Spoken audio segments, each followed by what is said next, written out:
जय हिंद दोस्तों, आप देख रहे हैं द इन्फो डिलीवरी चैनल। आज हम बहुत ही इंटरेस्टिंग टॉपिक पर बात करने वाले हैं। शायद ही कोई ऐसा इंसान हो जो ये ना चाहता हो कि उसकी अपनी ज़मीन हो या उसका एक प्लॉट हो। प्लॉट और ज़मीन खरीदना हर इंसान का एक सपना होता है। बस कोई इसे ज़रूरत के लिए खरीदता है तो कोई इन्वेस्टमेंट के लिए। लेकिन प्रॉपर्टी हमेशा से ही एक अट्रैक्टिव ऑप्शन रहा है। पर क्या आपने कभी सोचा है कि अर्थ पर तो प्रॉपर्टी ले ली, क्या हम किसी दूसरे ग्रह पर भी प्रॉपर्टी ले सकते हैं?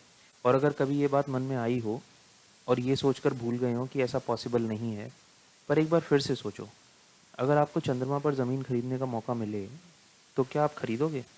क्योंकि ऐसा बहुत सारे लोगों ने किया है और इनमें से कुछ सेलिब्रिटीज़ भी हैं, जैसे कि सुशांत सिंह राजपूत, जो अब हमारे बीच नहीं है। सुशांत पहले ऐसे बॉलीवुड सेलिब्रिटी थे जिन्होंने ऐसा किया। इसके अलावा शाहरुख खान के एक फ़ैन ने भी उनको इसे गिफ्ट किया है और बहुत सारे हॉलीवुड सेलिब्रिटीज़ भी ऐसे हैं, जैसे Tom Cruise, Tom Hanks, John Travolta, जिन्होंने वहाँ पर ज़मीन खरीदी है। और ऐसा ही नहीं, आपके और हमारे जैसे नॉर्मल लोग भी वहाँ ज़मीन खरीद सकते हैं। अभी तक करीब-करीब 50 लाख लोगों ने यहाँ पर ज़मीन खरीदी है। आइए इस वीडियो में जानते हैं कि क्या ऐसा पॉसिबल है और अगर है तो कैसे? किस रेट पर खरीद सकते हैं? हमारे पास प्रूफ़ क्या होगा? हमारी ज़मीन वहाँ है या और उसकी लोकेशन क्या है? इसको हम कैसे जानेंगे? और आखिरी में जानेंगे सबसे ज़रूरी सवाल का जवाब कि ये लीगल भी है या नहीं, या कोई हमारे साथ फ्रॉड कर रहा है। तो आइए शुरू करते हैं आज का वीडियो। सबसे पहले तो हम ये जानते हैं कि ये मुमकिन भी है या नहीं।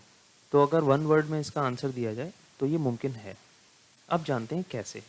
इसके लिए आपको कहीं जाने की ज़रूरत नहीं है, किसी से डील करने की ज़रूरत नहीं है। आप इसे घर बैठे ऑनलाइन खरीद सकते हैं। दो वेबसाइट्स, या आप इन्हें एजेंट भी कह सकते हैं, जो आपको चंद्रमा पर ज़मीन बेचते हैं। पहली है lunarland.com, दूसरी है lunarregistry.com। ये वेबसाइट्स आपको 1 एकड़ के मल्टीपल में लैंड ऑफ़र करते हैं। और जब आप लैंड खरीदते हो तो आपको डॉक्यूमेंट्स के पैकेज में उसकी डीड, मैप और एक प्लेज डॉक्यूमेंट मिलता है। और इसके अलावा international association of human planetary exploration IAOHPE के साथ रजिस्ट्रेशन करा के देते हैं। 1 एकड़ लैंड का मिनिमम पैकेज अराउंड $30 का होता है, जो करीब इंडियन रुपीज़ में 2250 रुपये के आसपास हुआ। फिर प्राइस वेरी करता है आपके पैकेज पर और मेनली लैंड की लोकेशन पर। वेबसाइट पर दी गई प्रॉपर्टी लोकेशन चूज़ करके आप लोकेशन स्पेसिफिक रेट्स चेक कर सकते हैं। अब आता है सबसे इम्पॉर्टेंट क्वेश्चन, क्या ऐसा करना लीगल है? आइए इसे जानते हैं।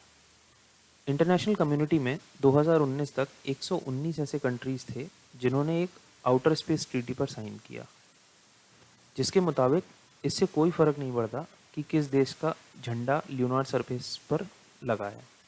कोई भी देश मून को अपनी प्रॉपर्टी क्लेम नहीं कर सकता। आइए जानते हैं आउटर स्पेस ट्रीटी है क्या। The outer space treaty, formally the treaty on principles governing the activities of states in the exploration and use of outer space, including the moon and outer celestial bodies, is a treaty that forms the basis of international space law.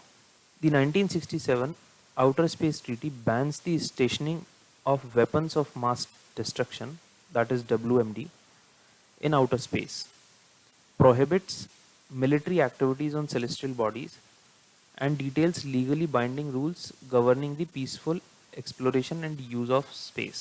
So ये terms थे outer space treaty के। हम इसको simple words में समझते हैं।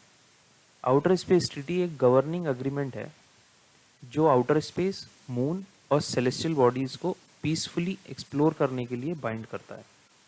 इसका मतलब कोई भी कंट्री स्पेस में वेपन ऑफ मास डिस्ट्रक्शन, जिसको हम WMD भी कहते हैं, या मिलिट्री एक्टिविटीज़ नहीं कर सकता।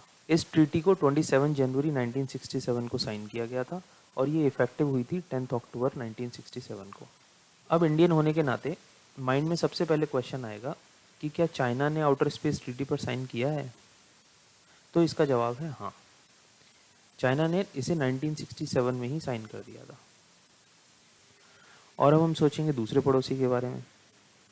तो पाकिस्तान ने साइन किया या नहीं किया, इससे कोई फ़र्क नहीं पड़ता, क्योंकि वो ज़मीन से जुड़ा हुआ देश है और उनका स्पेस में जाने में कोई इंटरेस्ट नहीं है। अब आप ये ज़रूर सोच रहे होंगे कि जब कोई स्पेस और प्लैनेट को ओन नहीं कर सकता तो इसे बेच कैसे सकता है। दरअसल कंपनीज इसके पीछे रीज़न ये देती हैं कि आउटर स्पेस ट्रीटी कंट्रीज़ और गवर्नमेंट्स के बीच में है, पर कोई भी इंस्टीट्यूशन और इंडिविजुअल इससे बाउंड नहीं है, तो ज़मीन और ख़रीद बेच सकता है। आपको क्या लगता है, does it really make sense? जो लोग इसे बेच और ख़रीद रहे हैं उनका फ्यूचर में क्या होने वाला है? बताएं हमें कमेंट सेक्शन में। अगर आपने चैनल को सब्सक्राइब नहीं किया है तो सब्सक्राइब ज़रूर कर लें, क्योंकि हम ऐसे इन्फॉर्मेटिव वीडियोज़ लाते रहेंगे। जय हिंद, जय भारत।